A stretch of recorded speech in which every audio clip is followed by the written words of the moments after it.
क्या किसी कंपनी में कंसल्टेंट बने रहना ज्यादा फायदेमंद होता है या फिर एज एन एम्प्लॉय? अब कई लोगों के मन में सवाल है कि बेनिफिट कहां पर ज्यादा है, क्या एम्प्लॉय के बाद एज अ कंसल्टेंट उस कंपनी को ज्वाइन करें या फिर अगर आप कोई नई कंपनी ज्वाइन करने की प्लानिंग कर रहे हैं तो एज अ कंसल्टेंट क्या ज्यादा फायदेमंद रहेगी। यहाँ पर कुछ ऐसे पेज है जिसको समझना जरूरी है। कई लोगों को लगता है कि एज अ कंसल्टेंट आपको टैक्सेशन में बहुत ज्यादा फायदा होता है, समझते हैं कि ये टैक्स का पूरा जो मामला है कंसल्टेंट के तौर पर वो क्या रहता है। लोगों का मानना है कि कंसल्टेंट बनने से टैक्स कम देना पड़ेगा क्योंकि उस पर लगता है सिर्फ 10% का टीडीएस। लेकिन ये भी याद रखना जरूरी है कि जो फाइनल जो आपकी टैक्स लाइबिलिटी होगी वो ये नहीं होगी, मतलब जो एक्चुअल टोटल इनकम होगी उसको फिर आपको रिटर्न भरते समय पूरा टैक्स देना ही पड़ेगा। फिर आता है पूरा प्रिजम्पटिव टैक्सेशन का मुद्दा।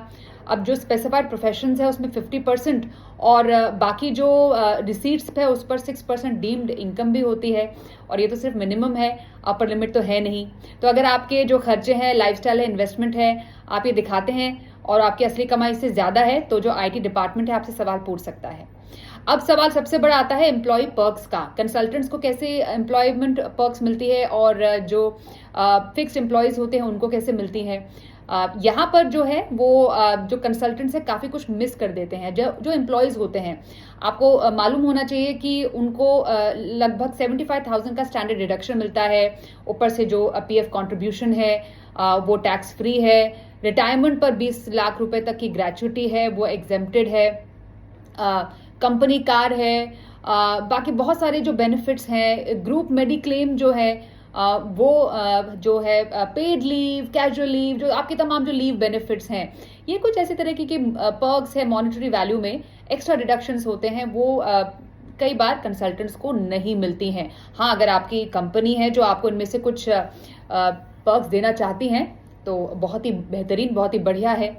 अब ये समझना जरूरी है कि क्या हर रोल जो है वो एज अ कंसल्टेंट फिट बैठता है या फिर एज एन एम्प्लॉय ही आपको कंपनी कंसिडर करेगी। अब जैसे कुछ रोल्स हैं जिसमें थोड़ी सीक्रेसी होती है, जिसमें वो नहीं चाहते हैं कि एक ऐसे किसी एम्प्लॉय के पास या कोई ऐसे कैंडिडेट के पास इंफॉर्मेशन जाए जो कि बाहर लीक होने का खतरा हो सकता है।